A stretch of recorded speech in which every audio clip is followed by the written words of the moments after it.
Veuillez profiter de cette histoire dramatique et romantique. N'oubliez pas d'aimer, de commenter, de partager et de vous abonner. Épisode 1. Mon mari, le PDG, m'a giflé devant tout le monde pour protéger sa maîtresse. Le lendemain, lorsqu'il est rentré pour se faire pardonner, sa mère lui a annoncé qu'il était trop tard et que j'avais pris notre enfant pour quitter le pays la nuit précédente. Le claquement de sa gifle résonna violemment à travers la salle de bal d'un silence de mort. La force inouïe du coup projeta mon visage sur le côté et le goût métallique du sang envahit instantanément ma bouche. Les murmures de la foule mondaine de Paris déferlèrent comme un raz-de-marée et en fixant l'imposant lustre en cristal de baccarat au-dessus de moi, une soudaine vague de nausée me submergea. « Apolline, ça suffit !» La voix de Bérenger était glaciale. Sa large carrure se dressait de manière protectrice devant Olympe, un bras serrant les épaules tremblantes de la jeune femme contre lui. Le regard qu'il me lança était empreint d'un dégoût non dissimulé et d'un avertissement féroce. Les épouses de la haute bourgeoisie qui m'accueillaient d'ordinaire avec des sourires de façade échangeaient à présent des regards secrètement ravis. Leur chuchotement étouffé me transperçait l'échine comme des aiguilles empoisonnées. Aujourd'hui marquait notre 5e anniversaire de mariage, ainsi que le gala commémoratif du groupe Hémisphère, l'un des piliers du CAC 40. Pourtant, en tant qu'épouse du PDG, je venais de devenir la plus grande risée de la capitale. Olympe tremblait blottie dans la veste de costume de Bérenger. Sa somptueuse robe blanche de créateur était tachée d'une flaque flagrante de Grand Cru de Bordeaux qui dégoulinait sur le tissu dans un spectacle pitoyable. Elle frotta ses yeux rougis et s'exprima d'une voix frêle, jouant les victimes. « Bérenger, je t'en prie, ne blâme pas Apolline. C'est ma faute. Je n'aurais pas dû porter une robe blanche comme la sienne.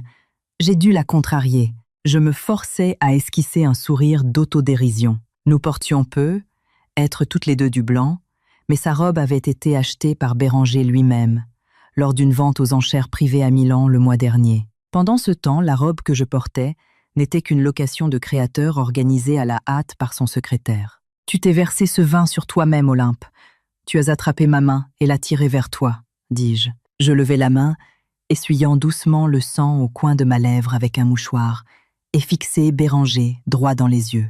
« Bérenger, es-tu complètement aveugle ?»« Assez !» Bérenger fronça profondément les sourcils, ses yeux montrant une révulsion encore plus forte. Olympe vient tout juste de rentrer de l'étranger. En tant que ma femme, n'as-tu pas la moindre once de tolérance?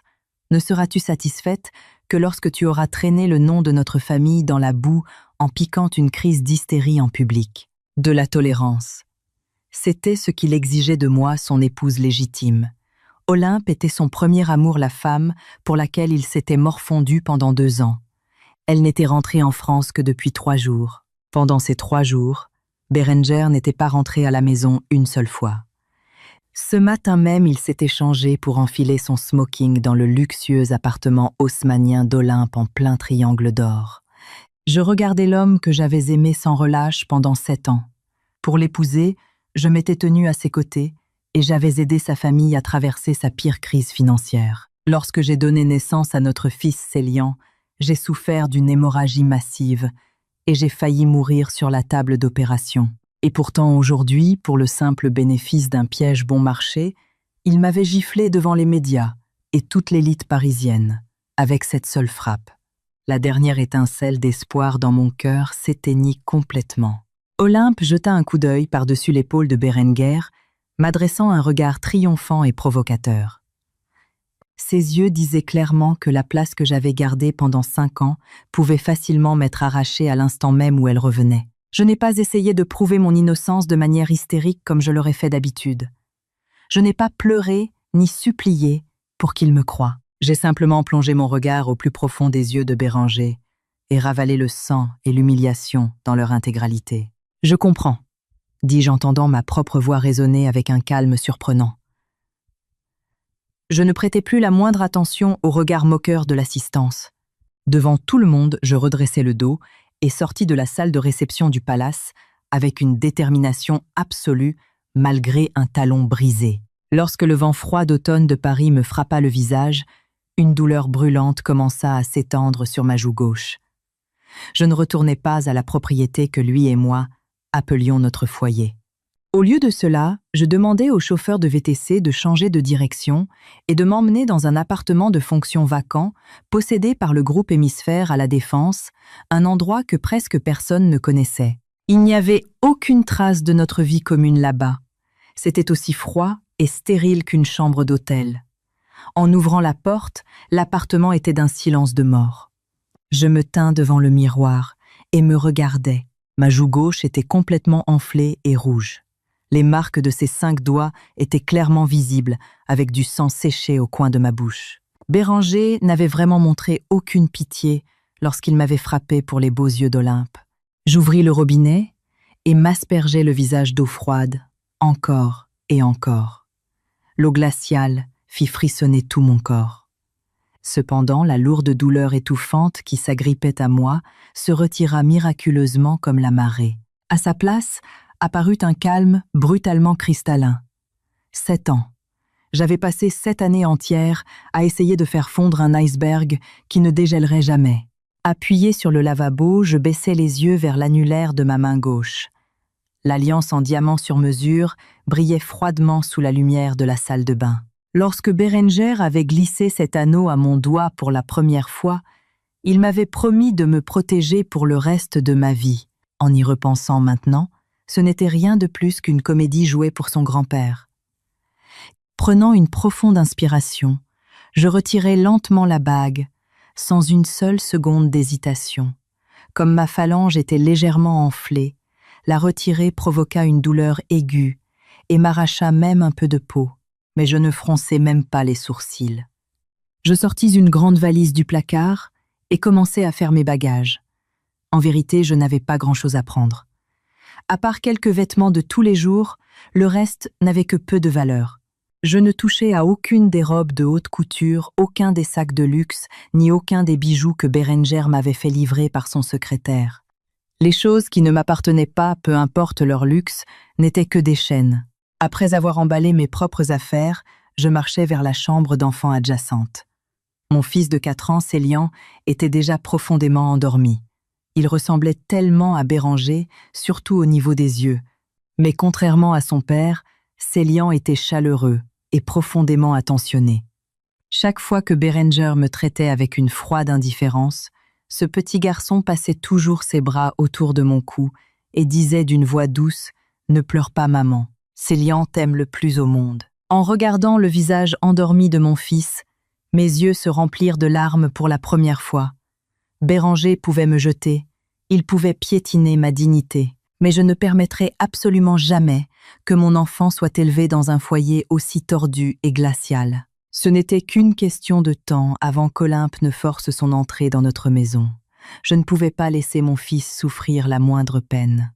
Bougeant aussi silencieusement que possible, j'emballais les vêtements de Célian, son lait en poudre et ses livres d'images préférés. Enfin, j'alignais les 2 valises près de la porte d'entrée. Une fois tout terminé, je m'assis sur le canapé du salon.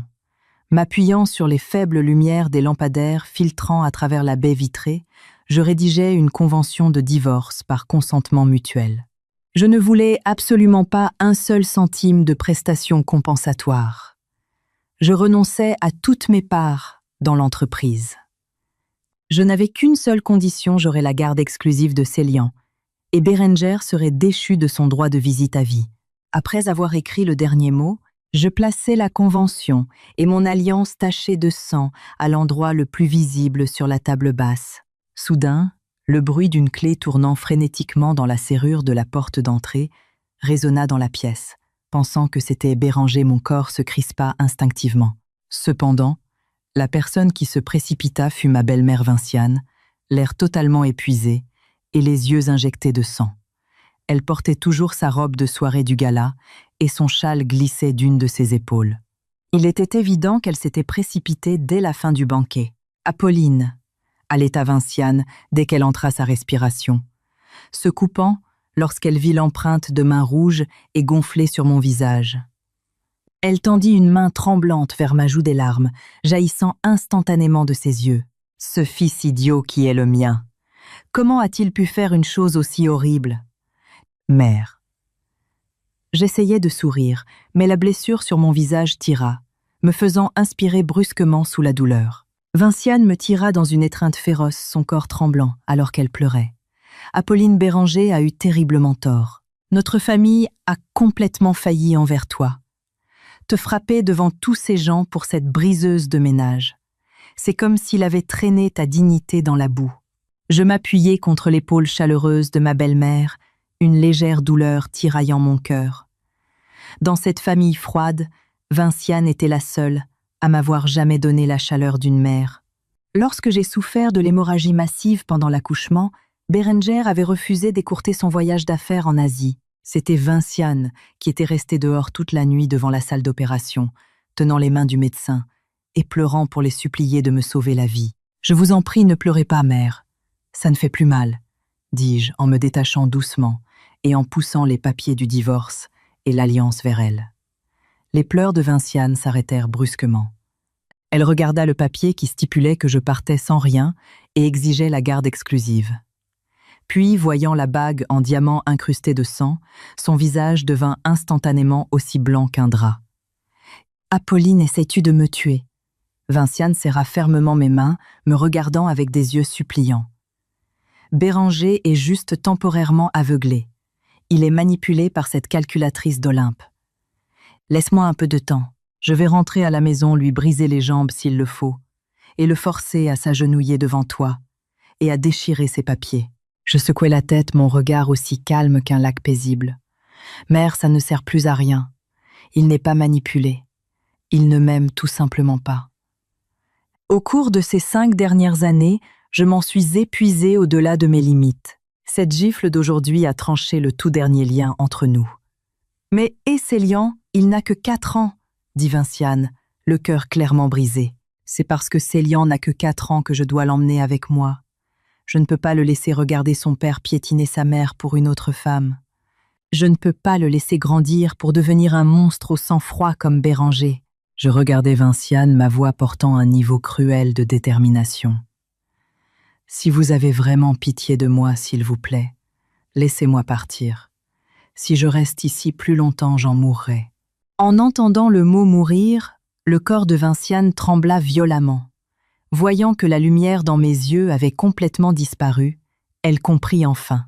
La belle-fille discrète et obéissante des 5 dernières années avait définitivement fermé son cœur. Tremblante, elle lâcha. Mes mains couvrirent sa bouche, s'effondra sur le sol et éclata en sanglots bruyants. Après un moment, Vinciane se leva, lentement essuya ses larmes et plongea son regard dans le mien. « Apolline, je ne t'arrêterai plus. Tu n'as aucune obligation de porter le fardeau des péchés que Béranger a commis. Prends Célian, pars aussi loin que possible dans un endroit où cet idiot ne pourra jamais te retrouver. » À 5 heures du matin, le ciel de Paris commença à prendre une teinte d'un bleu pâle. Vinciane porta mes valises et nous conduisit personnellement Célian et moi à l'aéroport Paris-Charles de Gaulle dans une voiture discrète enregistrée à son nom. Le trajet fut si silencieux qu'on aurait pu entendre une mouche voler. Célian dormait toujours profondément dans mes bras. Sa petite main agrippait fermement l'ourlet de mon chemisier pendant qu'il respirait doucement. « Apolline, prends cette carte, » dit Vinciane, avant que je ne sorte de la voiture glissant une carte bancaire non nominative dans ma main. Ses yeux étaient toujours rouges et gonflaient sa voix terriblement rauque. « Ce sont mes économies secrètes. Le code PIN est la date d'anniversaire de Célian. Commencer une nouvelle vie à l'étranger coûtera beaucoup d'argent. Ne sacrifie pas ton propre bien, être. Et surtout, ne laisse pas Célian souffrir. » En regardant la carte, j'essayais instinctivement de refuser. Je ne peux pas accepter ça. J'ai assez de mes propres économies. « Prends-la !» insista Vinciane, avec force refermant ma main alors que des larmes coulaient à nouveau de ses yeux. Cet idiot de Béranger a fait quelque chose de totalement impardonnable. Si tu n'acceptes même pas ce geste de ma part, cela signifie-t-il que tu as l'intention de rompre définitivement les liens avec cette famille et de ne plus jamais me reconnaître comme une mère? En entendant ces mots, l'arrière de mon nez piqua et j'arrêtai enfin de résister. Serrant fermement la carte, je dis doucement « Merci, mère. S'il vous plaît, prenez bien soin de votre santé. Vas-y maintenant Il est temps d'enregistrer tes bagages.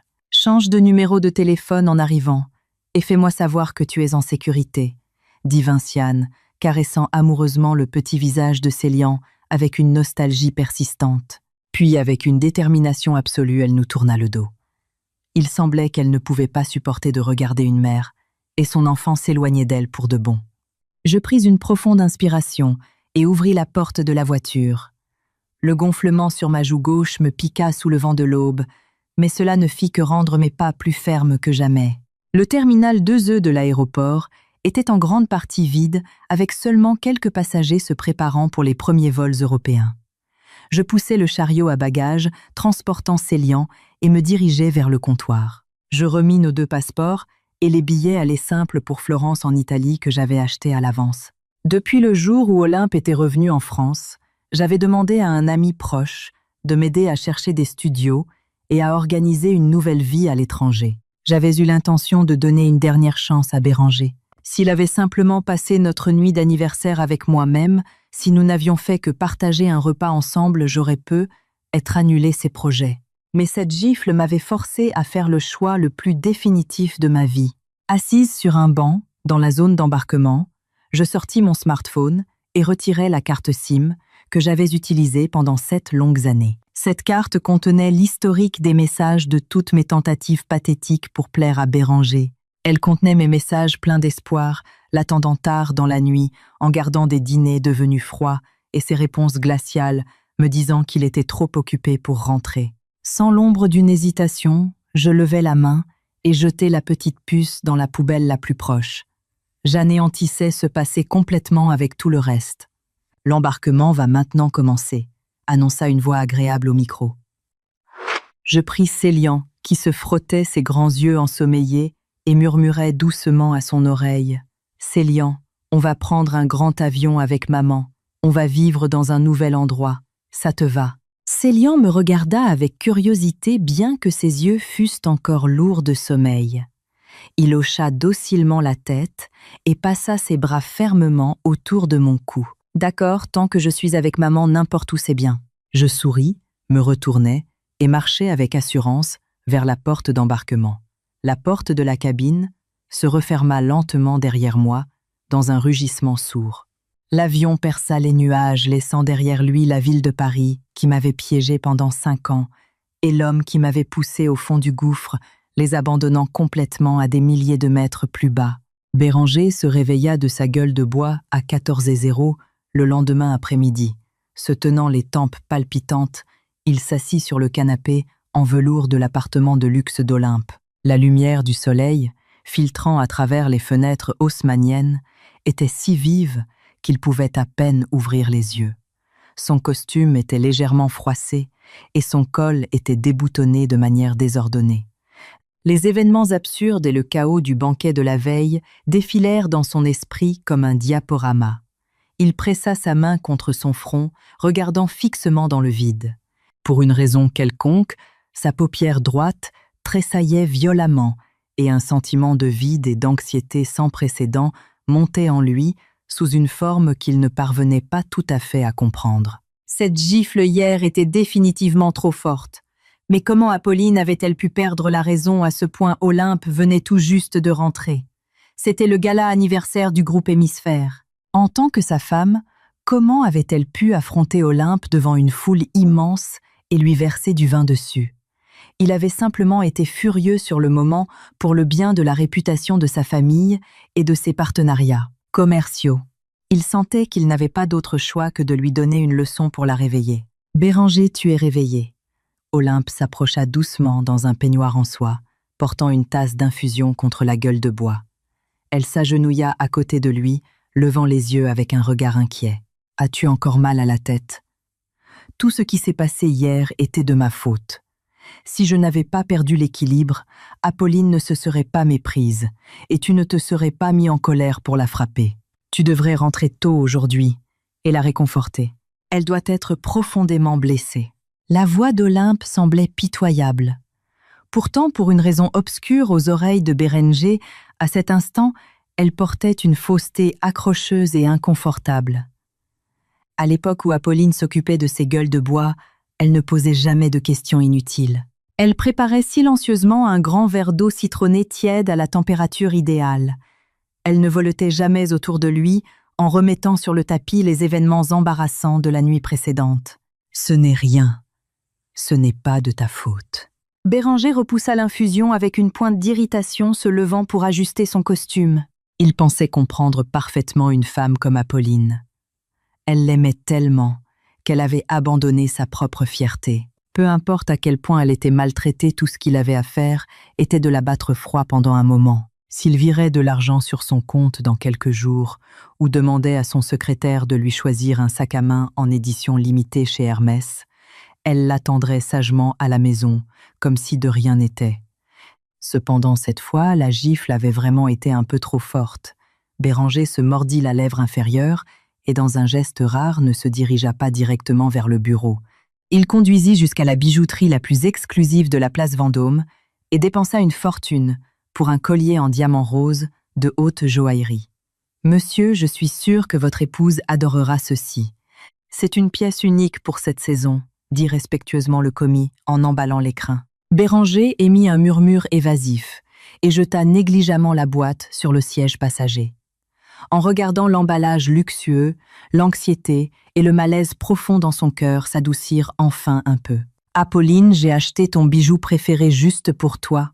Le temps que j'arrive à la maison, tu devrais avoir fini de faire ton caprice, pensait-il. » La voiture fila sur le périphérique et s'arrêta bientôt devant les imposantes grilles en fer, forgées de sa propriété familiale à Neuilly-sur-Seine. Béranger attrapa l'écrin, desserra sa cravate et entra dans le salon à grandes enjambées. Il s'attendait à ce qu'Apolline soit assise sur le canapé, comme d'habitude anxieuse et pleine d'anticipation, attendant son retour. Ou peu, être qu'elle tiendrait leur fils avec des yeux rouges pleurant et se plaignant à lui.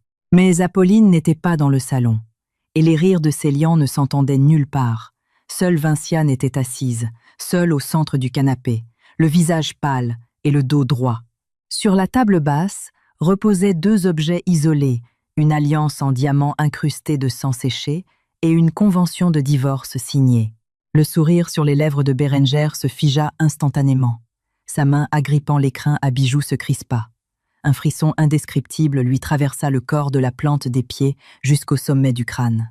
Son regard resta collé à l'alliance ensanglantée sur la table. En quelques secondes, son teint changea radicalement. D'abord, le choc suivi rapidement par un sentiment absurde d'être insulté.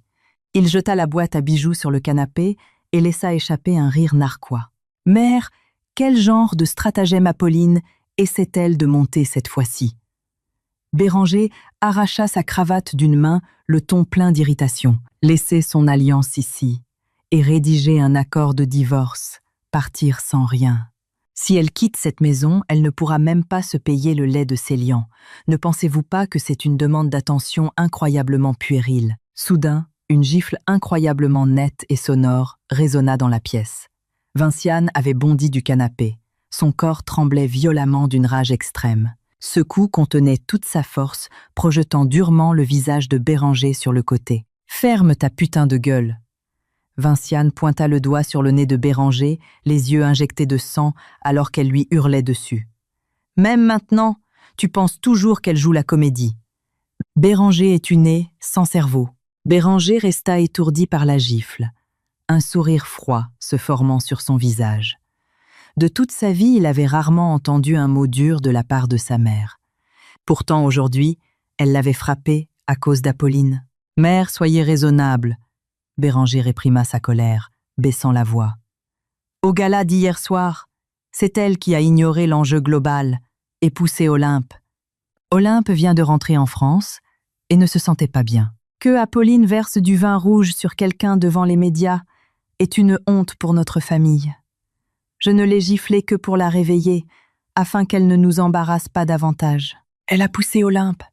Elle a versé le vin. » Vinciane était si furieuse qu'elle se mit à rire, les larmes coulant sur son visage. « Béranger, tes yeux ne servent-ils qu'à te faire manipuler par cette briseuse de ménage?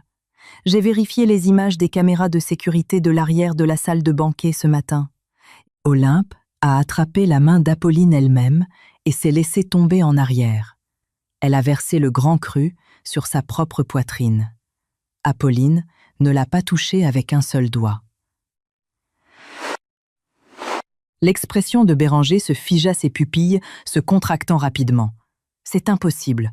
Olympe n'est pas ce genre de personne. Elle. Alors tu es en train de dire qu'Apolline est ce genre de personne?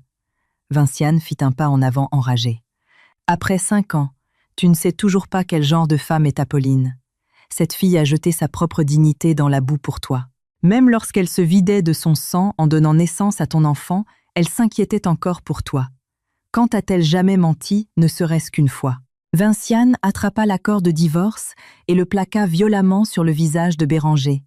Les feuilles blanches s'éparpillèrent sur le sol, frôlant sa joue. C'est trop tard de toute façon. Elle et ton fils ont quitté le pays la nuit dernière. Es-tu content maintenant?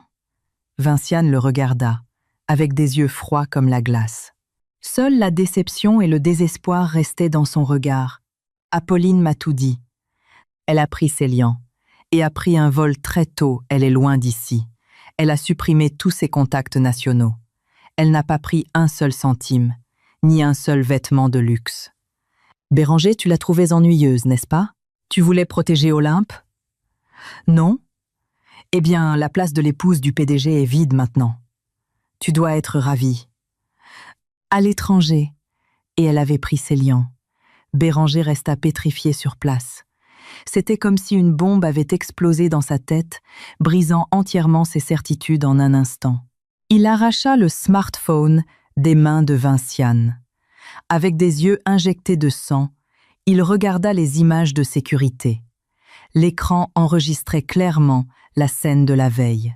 Olympe murmurait quelque chose à l'oreille d'Apolline, puis soudain attrapait le poignet d'Apolline, versait avec force son propre verre de vin rouge sur sa robe et s'effondrait en arrière avec un air faible. Pendant ce temps, l'expression d'Apolline restait complètement froide et détachée du début à la fin. Fracas. Le smartphone glissa de ses doigts sans force et heurta le sol en marbre dur. Apolline est vraiment partie. La voix de Béranger était brisée. Il recula inconsciemment, heurtant le meuble de l'entrée. Il n'arrivait pas à y croire. La femme qui gardait toujours les lumières allumées sous la pluie attendant qu'il rentre à la maison était réellement partie, avec une détermination aussi absolue. Au cours des 5 dernières années, peu importe à quel point elle était maltraitée, il lui suffisait de lui dire froidement de ne pas faire de scène. Et elle ravalait immédiatement ses larmes. Comment pouvait-elle faire ça? Comment pouvait-elle prendre son enfant et l'abandonner complètement? Béranger se précipita hors de la propriété, comme un fou. Oubliant même de monter dans sa voiture, il sortit son téléphone et composa frénétiquement le numéro gravé de façon permanente dans son cerveau. Le numéro que vous avez demandé n'est plus attribué. La voix automatisée glaciale répéta le message sans aucune émotion. Elle avait vraiment résilié la ligne qu'elle utilisait depuis 7 ans.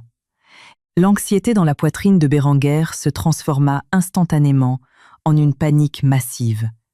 Il monta dans sa voiture, écrasa l'accélérateur et fonça vers la villa secondaire où il vivait parfois. En chemin, il grilla 3 feux rouges d'affilée. Ses 2 mains serraient le volant avec un tel désespoir que ses jointures prirent une teinte d'une blancheur terrifiante. Apolline sort de là. Béranger rugit, perdant toute rationalité au moment où il ouvrit à la volée la porte de la villa. Mais la seule réponse qu'il reçut fut un écho vide. Il courut dans la suite parentale et ouvrit brutalement le dressing. Les vêtements d'Apolline étaient pathétiquement peu nombreux, ne laissant que quelques tenues de base. Pendant ce temps, toutes les robes de créateur et les parures qu'il avait envoyées par son secrétaire restaient intactes sur leur cintre. C'était comme si elle se moquait silencieusement de son arrogance. Il courut sauvagement dans la chambre d'enfant. Personne n'y était, et quelques-unes des petites voitures préférées de ses liants avaient disparu. « Monsieur le PDG, nous l'avons trouvé. » À ce moment-là, un appel de son secrétaire arriva. La voix tremblait de peur. « Madame, je veux dire mademoiselle Apolline a embarqué sur un vol international pour Florence en Italie à 5 d'ici. C'était un aller simple. Avant d'embarquer, elle a invoqué le RGPD pour clôturer tous ses comptes bancaires français et effacer ses profils numériques, rendant impossible la traque de sa localisation exacte à l'arrivée. Impossible à traquer. Le groupe Hémisphère dépense des dizaines de millions d'euros par an. Et vous êtes en train de me dire que vous ne pouvez pas trouver une personne en chair et en os. Béranger rugit de manière hystérique dans le téléphone. Changez mes vols. Réservez un billet pour Florence tout de suite. Même si vous devez fouiller les profondeurs de l'enfer, ramenez-la moi. Béranger, il s'est passé quelque chose.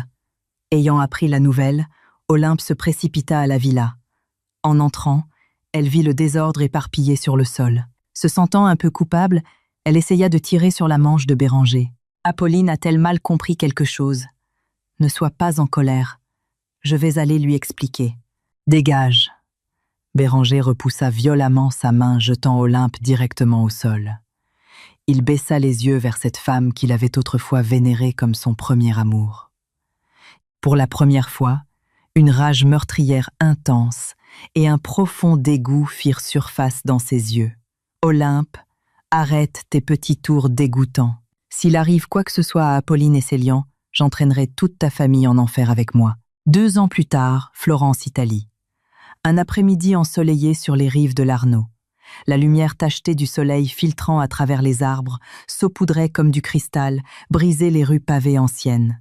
Je tenais une focaccia fraîchement achetée d'une main tout en me penchant légèrement pour ajuster les bretelles de la petite salopette de mon fils. « Maman, Amaury a dit qu'il m'emmènerait manger une glace aujourd'hui. » Célian disait que 2 ans c'était beaucoup de temps pour qu'un bambin, qui ne parlait qu'en phrases hachées, devienne un garçon articulé et intelligent. Le français de Célian était parfait et il y mêlait même quelques mots doux en italien. Ses yeux ressemblaient toujours beaucoup à ceux de cet homme. Cependant, la peur et l'habitude de toujours marcher sur des œufs avaient disparu depuis longtemps. À leur place, il n'y avait plus que de la pure lumière et de la joie. « D'accord, mais une seule boule. Ne sois pas gourmand, dis-je. » Une main propre et élancée se tendit et prit naturellement la focaccia de ma prise. Vêtu d'un élégant trench gris clair, Amaury sourit chaleureusement, souleva Célian sans effort et tapota doucement son petit nez. Quand oncle Amaury a-t-il jamais rompu une promesse, Célian? En regardant la scène devant moi, un sentiment de paix et de réconfort que je n'avais pas ressenti depuis longtemps se répandit dans mon cœur. Au cours des 2 dernières années, j'étais retournée à la création de mode, une carrière que j'avais abandonnée des années auparavant. Grâce aux fonds que Vinciane m'avait donnés et à l'aide d'Amaury, j'avais pu lancer mon propre studio. L'année dernière, lors de la Fashion Week de Milan, je m'étais même fait un petit nom. Amaury était mon aîné à l'université en France. Et maintenant, il était mon partenaire commercial le plus important. Il comprenait mon dévouement, respectait mon passé et au cours des 2 dernières années, avait protégé notre petite famille de la manière la plus douce possible sans jamais me mettre la pression. « Tu ne vas vraiment pas au dîner de partenariat du groupe Valois à l'hôtel Savoie ce soir ?» Amaury se retourna avec Célian dans les bras, me regardant avec une légère inquiétude. Je fus momentanément stupéfaite, mais je souris rapidement comme si j'époussetais de la poussière. Ce n'est qu'un événement de réseautage d'entreprise. Nous avons déjà soumis les croquis. Y aller ou non ne fait aucune différence. En plus, je veux finir le château en Lego avec Célian ce soir. Le nom du groupe Valois sonnait maintenant comme un nom lointain que j'avais entendu dans une vie antérieure. Au cours des 2 dernières années, j'avais intentionnellement bloqué toutes les nouvelles en provenance de France. Que Olympe ait réussi à se marier dans cette famille, ou que Bérenger continue de parader avec son arrogance habituelle, rien de tout cela ne me concernait plus le moins du monde. J'avais déjà survécu à l'épreuve. Je n'étais plus l'Apolline noyée dans la misère. Très bien, comme tu voudras. Amaury sourit doucement, tendant la main pour prendre la mienne, alors que nous traversions la rue. Mais au moment où nous tournâmes au coin, la portière d'un vin noir garé de l'autre côté de la rue s'ouvrit soudainement à la volée. Un homme légèrement émacié, en costume noir, trébucha frénétiquement, avant même que la voiture ne soit complètement arrêtée. Ses pas et son expression étaient remplis d'une panique et d'un choc sans précédent. « Apolline, Apolline. Oboline » Cette voix familière, celle qui était apparue dans mes cauchemars d'innombrables fois, perça le bruit de la rue et le trafic martelant mes tympans avec un tremblement violent. Mes pieds s'arrêtèrent net. À moins de 5 mètres, je croisais le regard de Béranger, dont les yeux étaient complètement injectés de sang. Il débordait de chocs de folie et de pure incrédulité. Béranger se fraya un chemin à travers la circulation comme un fou et se précipita vers moi.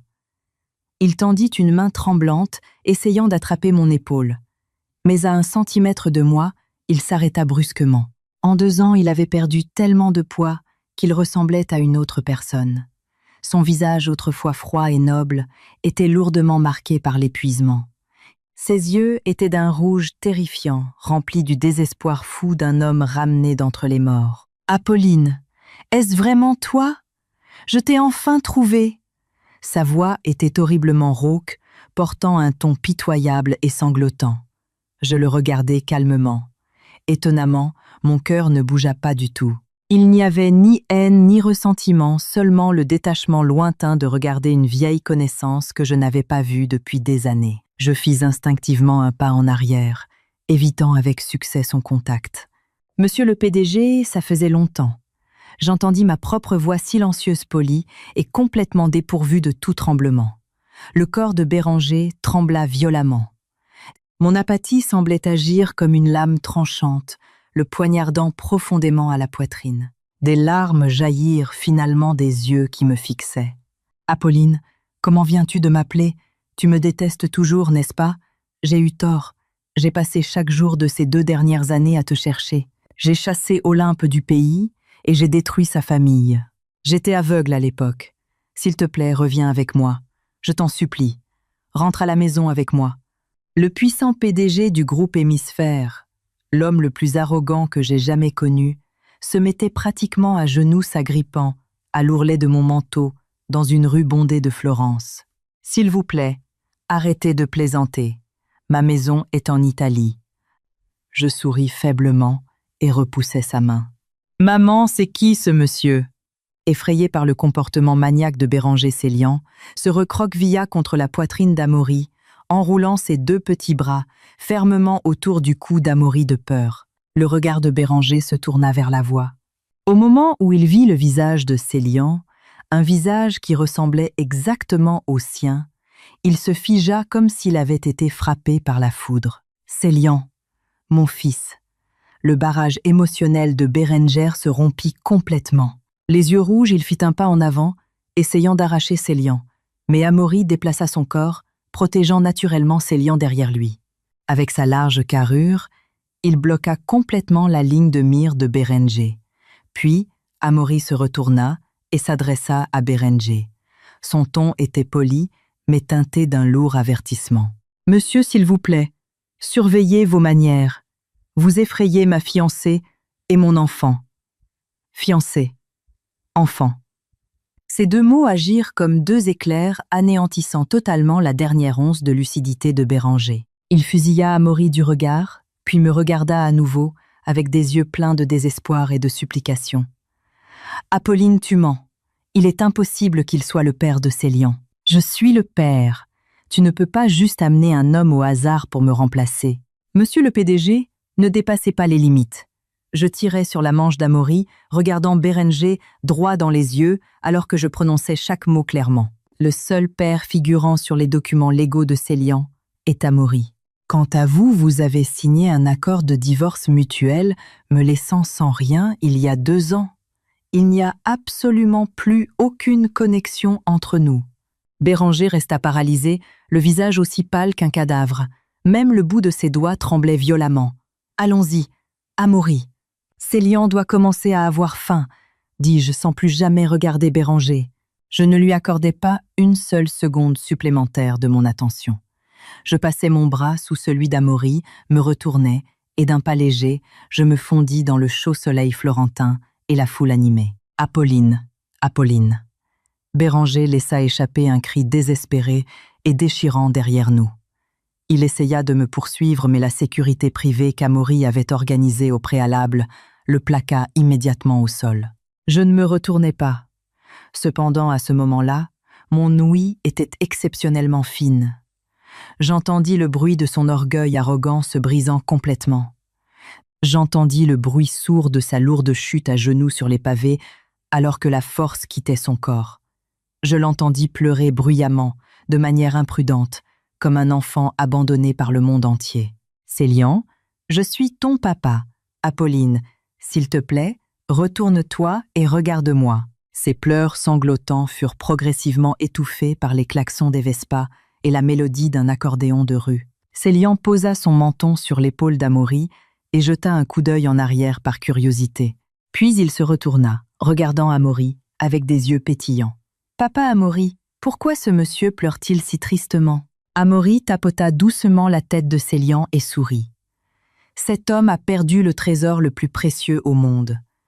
Il le regrette maintenant, mais son trésor ne pourra jamais retrouver le chemin de sa maison. Céliane hocha la tête, comprenant à moitié, et serra plus fort le cou d'Amaury. « Alors je ne perdrai jamais maman. Je vais rester avec maman et papa Amaury, pour toujours. » En entendant les mots innocents de mon fils Amaury et moi, nous regardâmes, et ne pûmes nous empêcher de rire.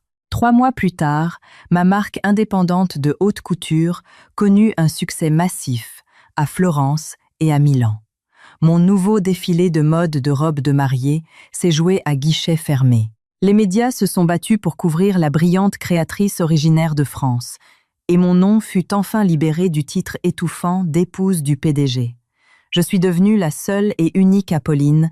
Un contrat pour étendre l'entreprise en France fut déposé sur mon bureau.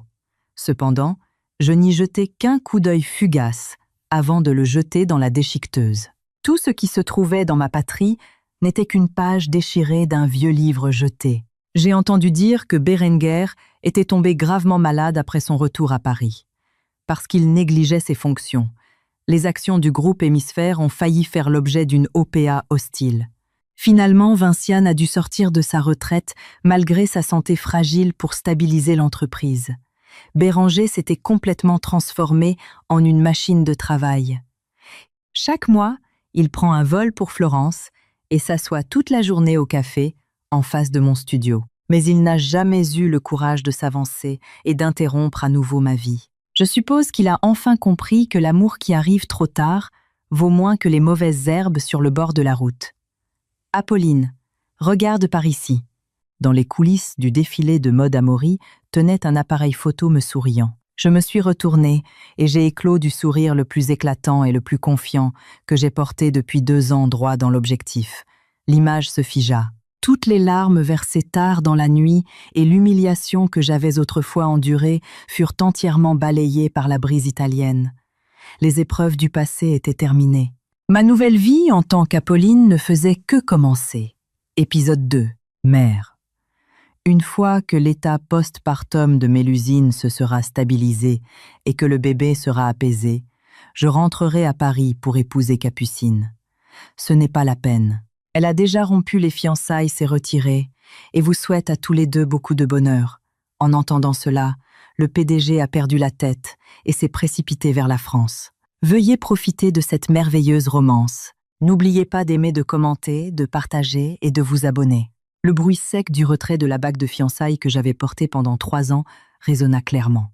Le cliquetis du métal frappant la solide table en chêne du vieux manoir de la famille Lussac à Deauville semblait exceptionnellement froid dans le salon immense et silencieux comme un tombeau. Assise en face de moi sur le canapé, la mère de Gauthier Aliénor tenait un bol de consommé complètement froid. Il n'y avait aucune surprise sur son visage méticuleusement entretenu, seulement un sentiment de fatigue qui disait qu'elle s'y attendait depuis le début. « Es-tu vraiment sûre de cela ?» La voix d'Aliénor était douce, son regard fixé sur le diamant brillant froidement sur la table. « Capucine Gauthier, et toi, êtes ensemble depuis 8 ans. Le mariage est dans 2 mois. Partir maintenant. N'as-tu vraiment aucun regret ? Ça fait 8 ans, mère. » Je forçais les coins de ma bouche à se lever pour former un sourire poli, mais je réalisais que les muscles de mes joues étaient horriblement raides. C'est bien assez long. Le cœur d'une personne n'est pas si grand. Il n'y a pas de place pour 3 personnes. Vous ne pouvez pas faire de l'enfant que Mélusine vient de mettre au monde à New York un secret illégitime pour toujours. En entendant le nom de Mélusine, le sourcil d'Aliénor se fronça involontairement. Issue de la vieille noblesse provinciale, c'était une femme qui valorisait le pédigree familial, le statut et les apparences par-dessus tout. Des années auparavant, Lorsque Mélusine avait été envoyée très loin outre-Atlantique, l'ingérence d'Aliénor y avait joué un grand rôle.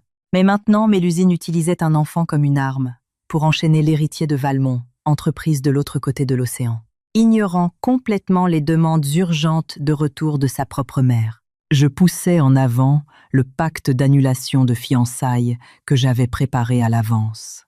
Sur le papier austère en noir et blanc, ma signature était déjà apposée. Elle irradiait une détermination absolue et inébranlable. Ceci est le document de cession de mes parts dans le projet commun entre le groupe Lussac et Valmont Entreprises. Je ne veux rien de mes capitaux propres. Je laisse tout à la famille Valmont en guise de compensation. Je me levai et lissais soigneusement les plis de ma jupe. Quant aux frais d'annulation du domaine de mariage et des invitations, je les couvrirai tous personnellement. Mère, merci de m'avoir prise sous votre aile toutes ces années.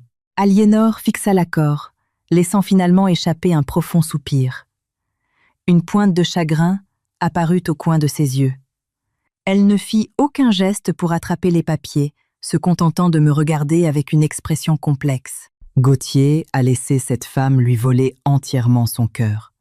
Ce garçon pense-t-il pouvoir jouer sur les deux tableaux simplement en la gardant à New York, Capucine? La famille Valmont a failli envers toi. Il n'y a pas besoin de s'excuser. J'ai choisi ce chemin moi-même et j'en accepte simplement les conséquences. Je pris une profonde inspiration, ravalant avec force l'émotion amère qui montait dans ma poitrine. 8 ans passés à ses côtés, d'un jeune entrepreneur ambitieux en difficulté qui se heurtait à des murs partout jusqu'au PDG actuel de Valmont, entreprise qui maniait le pouvoir au bout de ses doigts. J'avais été avec Gauthier à travers tout cela. Je l'avais regardé faire des nuits blanches à écrire des propositions jusqu'à l'épuisement, et je l'avais regardé sonner fièrement la cloche du palais de la Bourse lorsque son entreprise était entrée au CAC 40. Je pensais être le havre de paix dont il ne pourrait jamais se passer.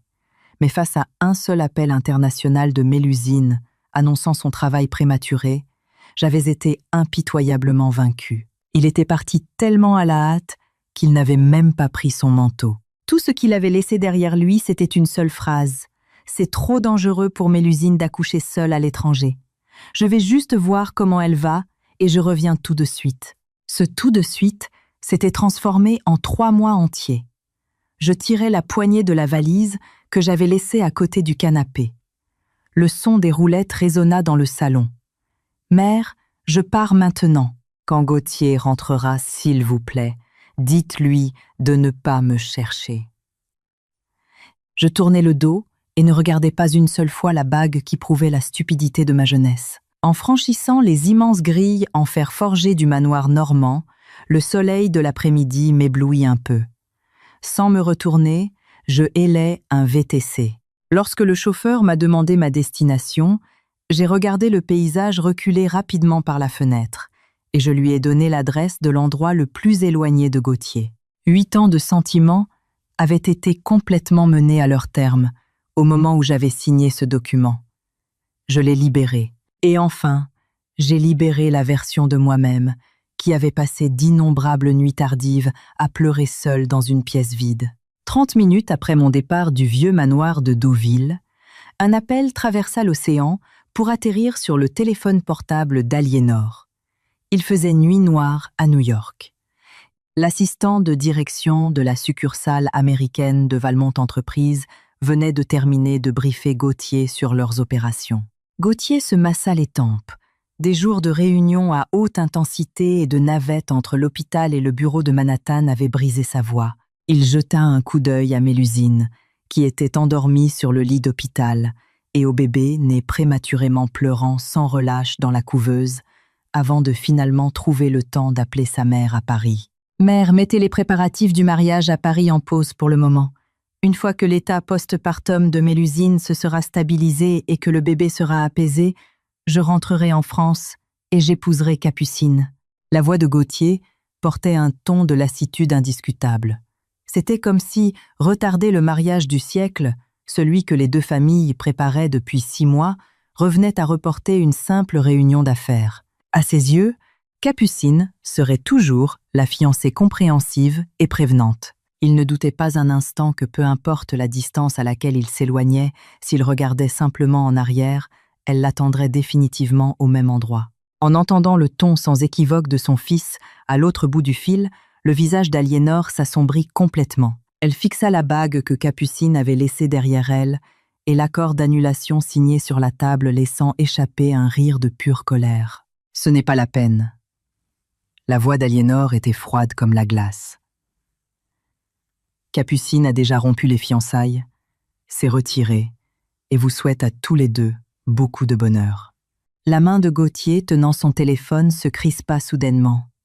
Son regard, qui était fixé sur le paysage nocturne de New York par la fenêtre, se retourna instantanément. Il tira sur son col, laissant échapper un rire narquois et frustré. Il pensait avoir mal entendu. « Mère, quel genre de blague est-ce ? Il est impossible que Capucine rompe les fiançailles. Quelque chose s'est-il mal passé avec les parts du projet commun? Fait-elle juste une crise de colère contre vous? C'est ça. Penses-tu que Capucine soit le genre de personne à plaisanter sur la rupture de ses fiançailles? » La voix d'Aliénor dégoulinait d'une profonde déception. Elle vient d'enlever sa bague de fiançailles juste ici devant moi. Elle a laissé les documents de transfert pour les actions du groupe Lussac et l'accord d'annulation. Elle a dit qu'elle s'en lavait les mains pour que tu puisses rester à New York et protéger Mélusine et son enfant. L'autre bout de la ligne tomba soudain dans un silence de mort. Seule la respiration légèrement saccadée de Gauthier pouvait être entendue. « Où est-elle » La voix de Gauthier baissa, teintée d'une panique non dissimulée. Elle a dû retourner à l'appartement terrasse du 16e arrondissement. Je vais l'appeler tout de suite. L'appeler ne sert à rien. Elle a bloqué tous tes moyens de contact. Elle n'est pas non plus retournée au château familial des Lussac, dit Aliénor. Gauthier, tu ouvres la bouche, et tu dis que Mélusine ne peut pas vivre sans toi. Mais as-tu jamais pensé à la façon dont Capucine a passé ces 3 derniers mois à faire face à la pression des anciens des 2 familles, des médias et des organisateurs de mariage toute seule? Sa nature compréhensive n'a jamais été un capital sur lequel tu pouvais piétiner. Sans donner à son fils la chance de s'expliquer, Aliénor accrocha le téléphone. Loin là, bas à New York, écoutant la tonalité sur son téléphone, Gauthier resta pétrifié, comme frappé par la foudre. Il composa inconsciemment le numéro de Capucine, mais l'écran n'afficha que le message froid. Le numéro que vous avez composé n'est pas attribué. Il passa sur son compte de réseau social privé et envoya un message, mais le point d'exclamation rouge indiquant qu'il était bloqué lui piqua instantanément les yeux. « Capucine! Bordel! Qu'est-ce que tu fais ?» Gauthier serra les dents, tapant quelques mots dans la boîte de messages, mais il ne pouvait plus cliquer sur « Envoyer ». Une panique sans précédent commença à se répandre sauvagement du fond de son cœur. Comme du lierre, il n'avait jamais rêvé que Capucine, qui était restée à ses côtés pendant 8 ans, sans jamais dire un mot dur, partirait de manière aussi décisive. Le vent froid de l'autre côté de l'océan ne pouvait pas dissiper l'air étouffant de Paris par le téléphone. Mais au moment où Aliénor avait raccroché, elle savait que son fils à New York avait complètement perdu son sang-froid. Dans la suite VIP de l'hôpital, Mélusine s'appuya contre la tête de lit avec un visage pâle, faisant faire son rot au bébé qui venait de finir de téter. Voyant Gauthier entrer le visage blême, serrant fermement son téléphone, un éclair d'anxiété traversa ses yeux. Elle prit rapidement une expression faible et tendit la main pour tirer sur sa manche. « Gauthier, qu'y a-t-il? S'est-il passé quelque chose à Paris? Si Capucine est en colère, tu devrais d'abord retourner la voir. Le bébé et moi irons bien. Je peux me débrouiller seule pour le premier mois de soins post-partum. » Normalement, si Gauthier avait entendu Mélusine dire des mots aussi courageux et désintéressés, son cœur se serait instantanément adouci. Il l'aurait réconforté d'une voix douce et apaisante. Mais en ce moment, les mots d'Aliénor, « Capucine a déjà rompu les fiançailles », couraient sauvagement dans son cerveau, comme un virus. Il esquiva presque inconsciemment la main de Mélusine, ne jetant même pas un regard à l'enfant qu'il était censé avoir attendu. Sa voix était froide, entièrement dépourvue de chaleur. « Mélusine. Capucine a rompu les fiançailles. » Le corps de Mélusine se raidit. L'espace d'une fraction de seconde, un regard de joie folle traversa ses yeux, mais elle le cacha rapidement. Elle se mordit la lèvre inférieure, les larmes coulant sur son visage. Comment est-ce possible? Pourquoi Capucine annulerait-elle les fiançailles maintenant? C'est de ma faute. Le bébé et moi t'avons entraîné vers le bas. Je vais appeler Capucine personnellement et lui expliquer. Je vais lui dire que nous ne sommes vraiment que des amis et que cet enfant n'était qu'un accident imprévu. Tais-toi. Gauthier coupa finalement sa patience envers Mélusine pour la première fois. Son esprit était entièrement occupé par Capucine. Le profil calme de Capucine lorsqu'elle enlevait la bague. La silhouette de Capucine se tenant à ses côtés pendant 8 ans, sans la moindre plainte. Il avait fermement cru que Capucine était le havre de paix, qui ne le quitterait jamais. Il croyait que même s'il s'égarait un peu, elle garderait toujours les lumières allumées et attendrait son retour. Mais maintenant ce phare avait été éteint. Réservez le premier vol retour pour Paris.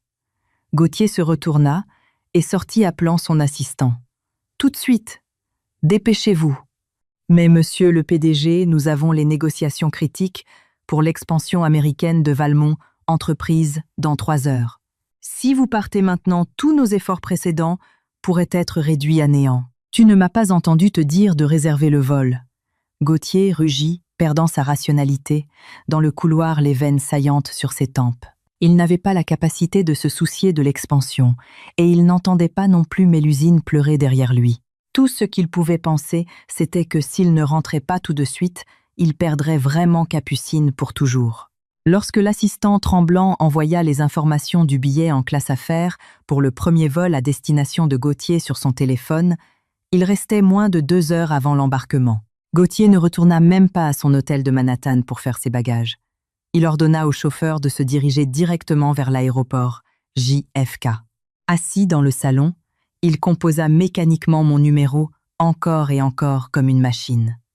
Tout ce qu'il obtenait, c'était le froid message automatisé. Il ouvrit les discussions d'amis communs, envoyant frénétiquement des messages demandant « Où est Capucine? Vous a-t-elle contacté ?» Mais toutes les réponses étaient des expressions identiques de surprise, d'ignorance. À ce moment-là, Gauthier fit enfin l'expérience de la véritable impuissance.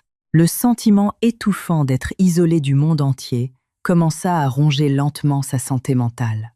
Le vol transatlantique de 8 heures ressembla à une torture sans fin pour Gauthier. Lorsque l'avion atterrit enfin à l'aéroport Roissy-CDG à Paris, il n'attendit même pas ses bagages se précipitant vers la sortie avec un visage pâle. Une pluie fine tombait sur la ville, l'air humide lui fouettant le visage. Mais cela ne pouvait pas laver l'anxiété écrasante dans son cœur. Gauthier ne retourna pas au bureau pour un débriefing. Il conduisit sa voiture directement à l'appartement terrasse du dernier étage qu'ils étaient censés utiliser comme domicile conjugal. C'était un endroit qu'il avait personnellement choisi, situé dans le très chic 16e arrondissement. Les baies vitrées offraient une vue sur toute la ligne d'horizon parisienne et la tour Eiffel la nuit. Il avait toujours pensé que c'était l'endroit parfait à m'offrir. La serrure à empreinte digitale sonna, et il poussa violemment la lourde porte blindée. Cependant, ce qui l'accueillit ne fut pas la chaleureuse lumière orange de l'entrée que je laissais toujours allumée pour lui, mais un silence de mort, l'obscurité et le froid. L'air manquait de toute trace de vie humaine propre comme une maison témoin inhabitée. Sans même enlever ses chaussures, Gauthier se précipita dans le salon à grandes enjambées. Au moment où il appuya sur l'interrupteur principal du mur, une lumière blanche aveuglante illumina l'espace immense, exposant brutalement à quel point il était vide et désolé. Le vide-poche assorti du couple dans l'entrée manquait d'un jeu de clés. Les coussins brodés que j'avais choisis moi-même pour le canapé du salon avaient disparu. Les souvenirs que nous avions ramenés de nos voyages aux 4 coins du monde manquaient, ne laissant que des supports vides sur la console de la télévision. Même la poussière qui s'était accumulée avait été entièrement nettoyée. Capucine.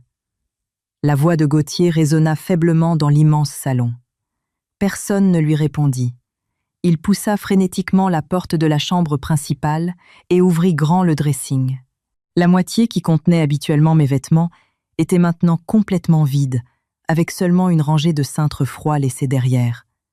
Le mouvement de l'air fit cliqueter légèrement les cintres entre eux. Mon pyjama, mon maquillage, mes sacs de tous les jours, même ma brosse à dents électrique rose dans la salle de bain. Tout avait été proprement emporté.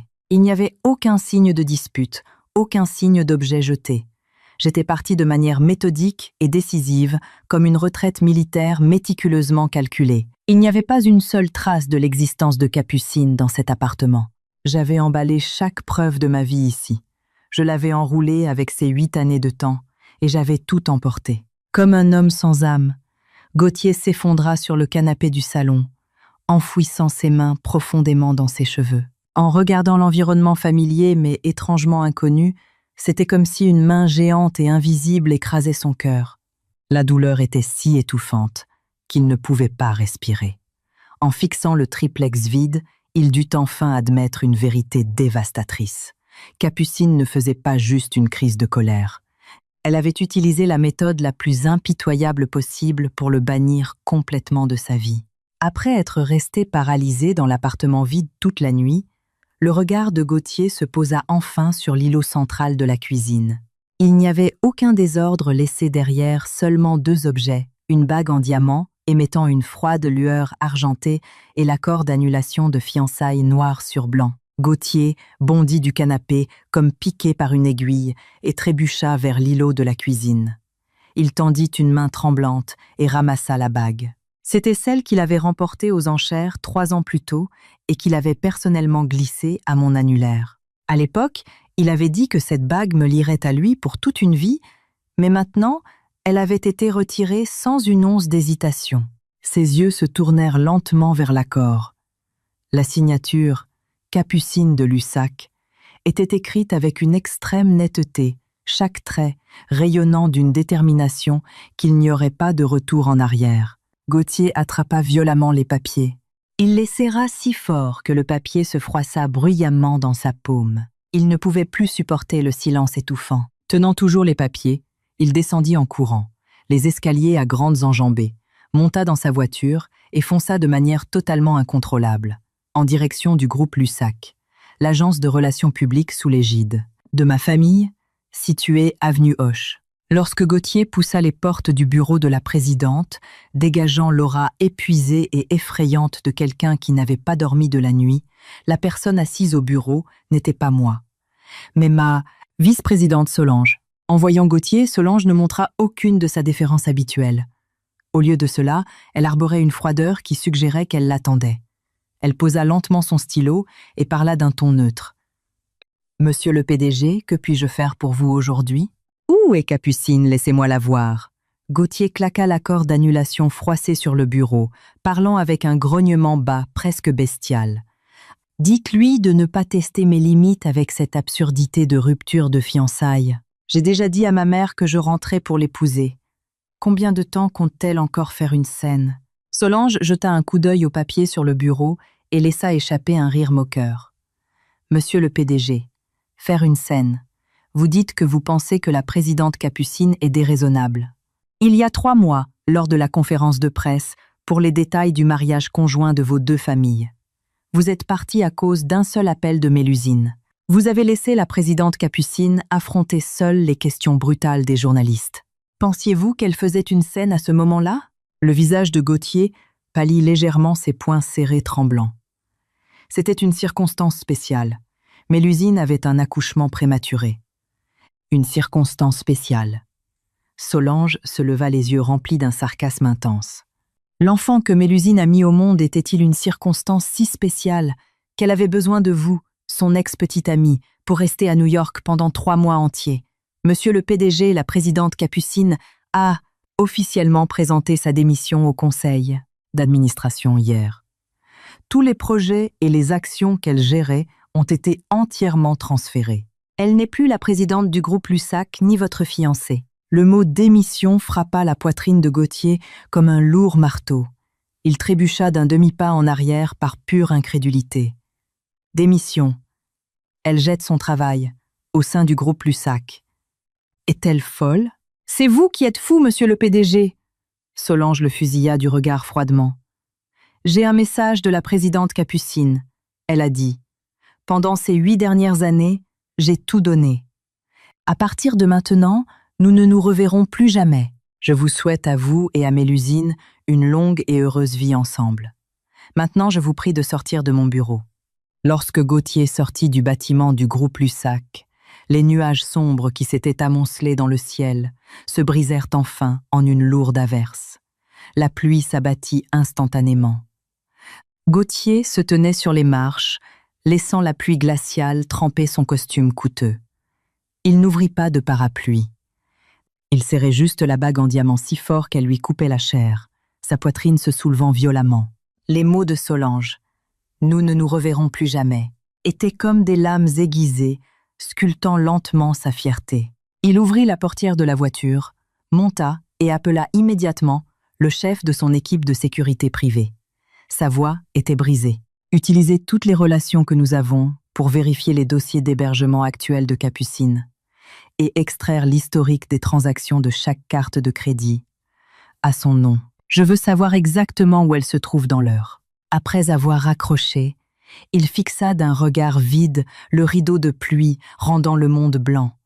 Il écrasa le pied sur la pédale d'accélérateur et conduisit jusqu'au dernier endroit auquel il pouvait penser le domaine de la famille Lussac, dans la vallée de Chevreuse. Depuis que les parents de Capucine avaient déménagé à l'étranger, le vieux majordome Firmin gérait l'endroit seul. Pendant les 8 dernières années, en tant que fiancé, Gauthier avait visité ce domaine avec des cadeaux à chaque jour de fête. Il connaissait chaque route par cœur. Les pneus crissèrent lorsqu'il pila sur les freins devant les grilles du domaine. Le frottement assourdissant, déchirant la pluie silencieuse. Gauthier ne prit même pas la peine d'utiliser l'interphone.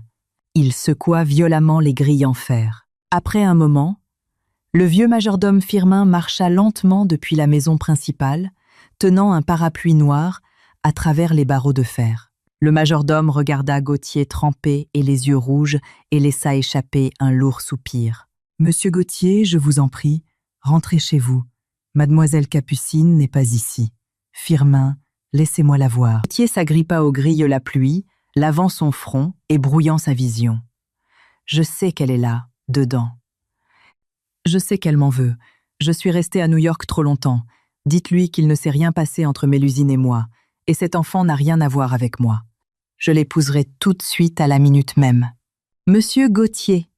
Firmin secoua la tête, un profond chagrin et une résolution apparaissant sur son visage vieilli. « Mademoiselle Capucine n'est vraiment pas ici. Elle est revenue avant-hier et a brûlé tous les albums photos et les journaux intimes qu'elle gardait ici depuis son enfance, dans l'incinérateur du jardin.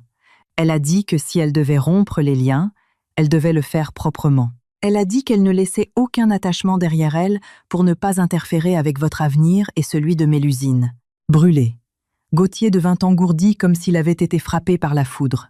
La force se vida de ses 10 doigts et il s'effondra contre les grilles de fer. Ces albums contenaient les souvenirs de leur rencontre à 10 à 8 ans, de leur voyage de fin d'études à 22 ans et de la fois où il s'était mis à genoux pour la demander en mariage au Fouquetza. 26 ans. C'était 8 années entières de leur jeunesse. Mais Capucine avait réduit en cendres chaque connexion de leur passé avec un seul feu. Juste à ce moment-là, le téléphone dans la poche de Gauthier vibra violemment. C'était un appel de son chef de la sécurité. Il appuya sur le bouton de réponse d'une main tremblante s'y accrochant comme à une bouée de sauvetage. « Vous l'avez trouvée ? Où est-elle ? » ?»« Monsieur le PDG, nous ne l'avons pas trouvée. » La voix à l'autre bout portait une pointe de peur.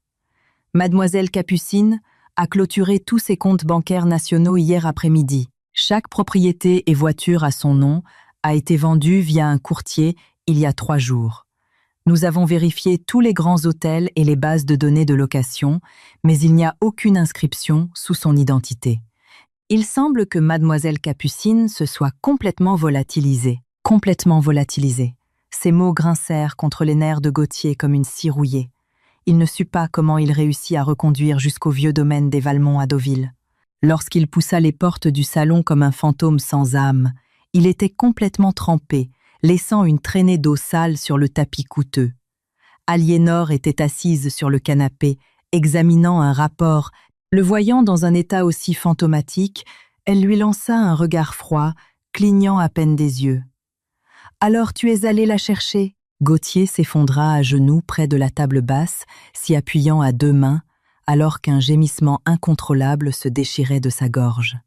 Mère, elle a annulé ses cartes, vendu sa maison et même brûlé tous nos souvenirs dans son domaine. Comment a-t-elle pu être aussi impitoyable?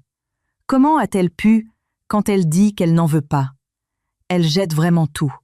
Hein! Aliénor rit par pure colère. Elle frappa de la main sur la table, se leva et le regarda de haut. C'est ça. Tu penses qu'elle est impitoyable maintenant. Mais à l'époque où elle t'accompagnait pour obtenir des investisseurs pour ta start-up buvant du cognac, jusqu'à développer un ulcère hémorragique à l'estomac et devoir être hospitalisée pendant 1 semaine. Où étais-tu? Tu te promenais sur la plage avec Mélusine parce qu'elle s'était disputée avec sa famille et avait besoin de se vider la tête. Tout le corps de Gauthier trembla. Il leva les yeux dans un choc absolu. Un ulcère à l'estomac. Elle m'avait dit que c'était juste une crise d'appendicite. Elle a dit ça pour que tu ne te sentes pas coupable ou distrait. Les yeux d'Aliénor rougirent sa voix tremblante. Il y a 2 ans, lorsque Valmont Entreprises faisait face à une crise, le client a spécifiquement exigé que Capucine assiste au dîner très arrosé, sinon il ne signait pas. Capucine a été forcée de boire une bouteille entière de spiritueux dans un salon privé. Quand elle est sortie, elle pouvait à peine marcher. Mais la première chose qu'elle a faite après avoir obtenu le contrat a été de t'appeler pour que tu ne t'inquiètes pas. Et qu'as-tu fait cette nuit-là? Parce que Mélusine disait avoir peur d'un orage, tu es resté dans son appartement toute la nuit et tu n'as même pas répondu aux appels de Capucine. La couleur disparut complètement du visage de Gauthier, le rendant aussi blanc que du papier. Capucine n'avait jamais prononcé un seul mot à ce sujet. Chaque fois qu'il rentrait, elle l'accueillait toujours, avec un sourire chaleureux, prenait son manteau et demandait d'une voix douce s'il était fatigué. Il avait pensé que sa force était innée. Il pensait que sa tolérance était sans fond. Ce n'est pas que cela ne l'a pas blessé Gauthier. C'est juste qu'elle t'aimait tellement. Elle a avalé toute l'injustice d'elle-même. Aliénor ferma les yeux, souriant amèrement. Elle m'a dit qu'au cours de ces 8 années, elle se sentait comme un joueur qui avait tout perdu à la table. À la fin, elle n'avait même plus de jetons à miser. Elle n'avait pas d'autre choix que d'accepter son sort et de quitter la table. Tu dis que tu reviendras l'épouser une fois que Mélusine ira bien. Ah, mais que pensais-tu? Qu'elle était un animal de compagnie que tu pouvais convoquer quand tu avais besoin d'elle et repousser quand tu avais fini. Gauthier serra ses poings si fort que ses ongles s'enfoncèrent dans ses paumes. Le sang coulait entre ses doigts sur le tapis, mais il ne ressentait aucune douleur. Ces vérités arrivées des années trop tard frappèrent son visage comme des gifles invisibles, réduisant son arrogance en poussière. Il comprenait enfin. Le départ de Capucine n'était pas un moment d'impulsion, mais le désespoir absolu né de couches de déception accumulées. Au cours de leur relation de 8 ans, il avait pris son traitement de faveur pour acquis, avait agi de manière égoïste et avait poussé à lui seul, la seule fille qu'il avait jamais vraiment regardée dans l'abîme. Alors que Gauthier se tordait dans l'agonie de la vérité tardive, son téléphone privé vibra soudain sauvagement dans le salon silencieux. Il baissa les yeux. L'identification de l'appelant montrait un cadre d'une compagnie aérienne qu'il avait contactée. Gauthier se précipita pour attraper le téléphone comme un mourant saisissant une corde. « Vous avez trouvé les informations sur son vol. »« Monsieur le PDG, nous l'avons trouvé. » Une voix frénétique arriva clairement. « Mademoiselle Capucine a acheté un billet aller simple pour New York aujourd'hui. Selon le système, son vol est actuellement à l'embarquement. Il décolle dans moins de 40 minutes. Si vous vous précipitez là, bas maintenant vous pourriez encore y arriver. 40 minutes du domaine de Deauville à l'aéroport CDG. Même en excès de vitesse sur toute l'autoroute A13 au cœur de la nuit. Cela prendrait au moins un miracle. Gauthier ne prit même pas la peine de dire un mot à sa mère. Sans changer ses chaussures tachées de boue, il attrapa ses clés et sprinta à l'extérieur comme un fou. Aliénor se tenait au centre du salon, regardant le dos désespéré de son fils. Elle ne l'appela pas pour l'arrêter. Elle se contenta de secouer la tête avec résignation. La forte pluie à l'extérieur s'était arrêtée à un moment donné, laissant un épais brouillard envelopper la campagne normande. Gauthier écrasa la pédale d'accélérateur. La Maybach noire déchira l'autoroute vide, comme une bête incontrôlable coupant à travers la nuit. Ses mains serraient le volant si fort que ses jointures étaient d'une blancheur terrifiante. « Capucine, s'il te plaît, ne pars pas. S'il te plaît, ne pars pas. » marmonnait-il encore et encore dans la voiture silencieuse. Les petits détails qu'il avait ignorés par le passé affluèrent dans son esprit comme une inondation. Il se souvint du jour où Mélusine avait eu son travail prématuré. Capucine avait une forte fièvre, mais quand elle a entendu qu'il partait, elle n'a pas dit un mot. Elle s'est juste levée silencieusement et a préparé ses bagages. À l'époque, il pensait que Capucine était juste compréhensive. Maintenant, il réalisait enfin que la lumière dans ses yeux était déjà morte ce jour-là. Lorsque la voiture s'arrêta dans un crissement de pneus devant le terminal 2E des départs internationaux de Roissy-Gautier, ne prit même pas la peine de fermer la porte. Il bouscula la foule et sprinta vers les points de contrôle de sécurité. Il chercha frénétiquement cette silhouette familière dans la masse. Les voyageurs dévisageaient cet homme, alors qu'il hurlait son nom dans l'immense hall, abandonnant toute dignité. Mais dans le vaste hall des départs, il n'y avait que les froides annonces automatisées et le bruit des roulettes des bagages. Personne ne lui répondait. Il courut jusqu'au fil d'attente de la police aux frontières PAF. Et là, au-delà des cordons froids, il vit enfin la silhouette dont il avait rêvé. Je portais un simple trench blanc, mes longs cheveux attachés négligemment en arrière. Je tirais une seule valise argentée minimaliste. Capucine, Gauthier, s'agrippa à la barricade de sécurité, forçant un cri rauque et déchirant de sa gorge. Peu, être en entendant ce cri désespéré, mes pas s'arrêtèrent légèrement. Je me retournai et regardai à travers la mer de Jean, le PDG de Valmont Entreprises. Il se tenait au loin couvert de boue, dépouillé de toute sa dignité. Pendant la seconde où nos yeux se croisèrent, ce fut comme si tous les bruits ambiants de l'aéroport avaient disparu. Gauthier s'agrippait à la barricade métallique froide, ses doigts tremblant violemment sous l'effort. Il me regarda à travers le point de contrôle, les yeux injectés de sang, et parla d'une voix si rauque qu'elle semblait à peine humaine. « Capucine, s'il te plaît, ne pars pas. J'avais tort. Rentrons à la maison ensemble. Nous ferons le mariage exactement comme tu le souhaites. Je t'expliquerai tout à propos de Mélusine. » Un agent de la douane fronça les sourcils et leva la main pour empêcher Gauthier de franchir la ligne. « Monsieur, veuillez montrer votre carte d'embarquement. Seuls les passagers munis d'un billet sont autorisés au-delà de ce point. » Debout dans le couloir de sécurité, je regardais cet homme qui maniait autrefois un immense pouvoir dans le monde des affaires, désormais incapable de conserver la moindre once de dignité en public. Mon cœur était calme, entièrement imperturbable.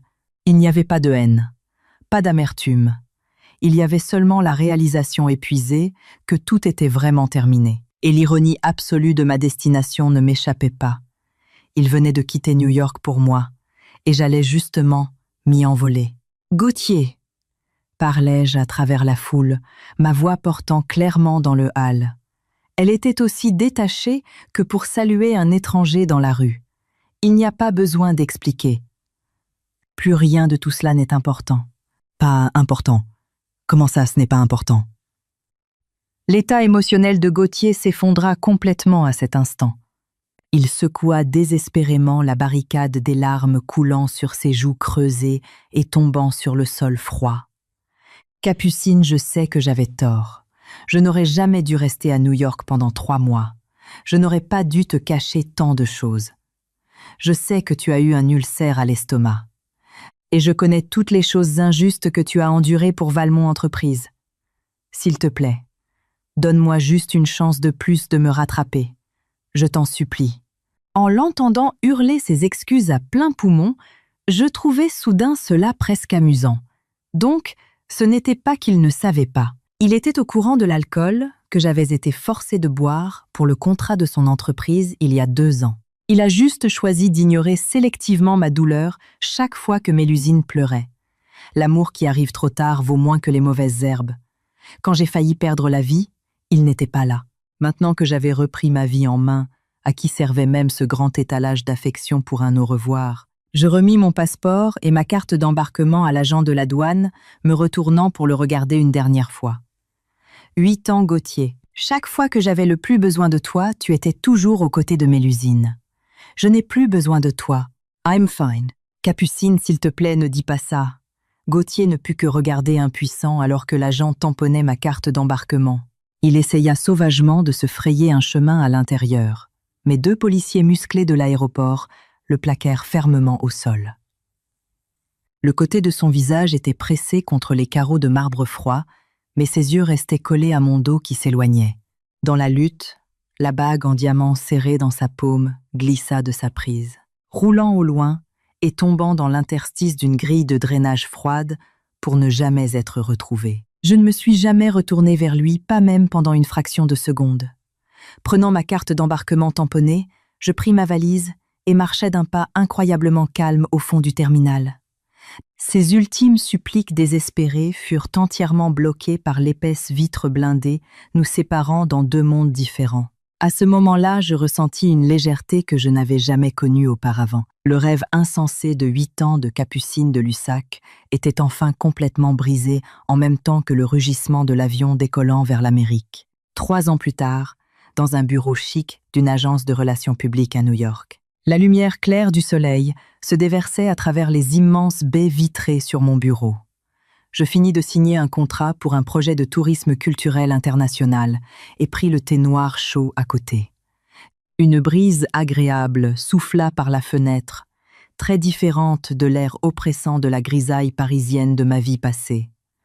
Au cours des 3 dernières années, j'avais complètement coupé toutes mes connexions en France et recommencé tout en bas de l'échelle en tant que planificatrice en relations publiques dans un pays étranger. Loin de Gauthier, sans l'attente et l'endurance sans fin, ma carrière avait connu une croissance véritablement explosive. J'étais maintenant une partenaire de premier plan dans l'industrie. Mon téléphone portable privé sur le bureau vibra soudainement. C'était un lien vers des nouvelles économiques et de divertissement envoyé par ma meilleure amie de l'université. Je l'ouvris avec désinvolture, et la page du journal français « Les Échos » s'afficha accompagnée d'une photo d'un profil de côté légèrement hagard. Titre : Le PDG de Valmont, entreprise de nouveau hospitalisée pour surmenage. La mondaine Mélusine revient avec un enfant exigeant une réconciliation, mais est durement rejeté. Sur la photo, Gauthier avait l'air terriblement émacié. Le costume sur mesure, qui lui allait autrefois parfaitement, pendait maintenant lâchement sur sa carcasse. Il était assis dans un fauteuil roulant, regardant fixement devant lui. Pendant ce temps, Mélusine se tenait à proximité en larmes, tenant la main d'un enfant de 3 ans, incapable de toucher ne serait-ce que l'ourlet de la veste de Gauthier. « Capucine, depuis que tu es partie il y a 3 ans, Gauthier agit comme un fou, » dit le message vocal de ma meilleure amie teinté d'un léger soupir. Il a laissé Mélusine, et le gosse est rentré à Paris et travaille jour et nuit depuis. À chaque fois qu'il voit une femme avec de longs cheveux et un trench blanc, il perd la tête et court vers elle en pensant que c'est toi. Les actifs de Valmont Entreprises ont doublé, mais il n'a même pas une seule personne à qui parler. Il vit juste comme une machine. Je fixai la photo de l'homme qui se tenait autrefois au sommet du monde, mais mon cœur ne tressaillit pas le moins du monde. L'amour tardif dans la vraie vie n'est jamais un salut romantique. Ce n'est que de la possessivité et l'incapacité à faire face à ses propres échecs. À l'époque, Mélusine était celle qu'il poursuivait et qu'il ne pouvait pas avoir. Alors, il a essayé toutes les méthodes pour la protéger. J'étais celle qui venait chaque fois qu'il appelait. Alors, il m'a piétinée comme bon lui semblait. Maintenant que je m'étais retirée et que j'étais partie, j'étais devenue à la place, l'épine logée en permanence dans son cœur. La nature humaine est toujours ainsi. Ce n'est qu'après avoir perdu la chose la plus précieuse, quand il est beaucoup trop tard, que les gens apprennent à se torturer eux-mêmes. Présidente Capucine, la voiture pour le gala d'ouverture de l'exposition d'art de ce soir vous attend déjà en bas. Mon assistante ouvrit la porte et parla d'un ton respectueux. Compris, je descends tout de suite. Je verrouillai l'écran de mon téléphone, enterrant cet article de presse, et le nom de Gauthier complètement dans l'obscurité. Je marchai vers le miroir en pied et ajustait la robe noire haute couture que je portais. La femme dans le miroir avait un teint éclatant, ses yeux débordant de confiance et de grâce. Sur les ruines d'une relation de 8 ans, moi, Capucine, j'avais enfin éclos en une fleur éblouissante qui n'appartenait qu'à moi. Parfois, une fois que vous vous êtes manqué, c'est fini pour toujours. Il passera le reste de sa vie dans un regret et une solitude sans fin.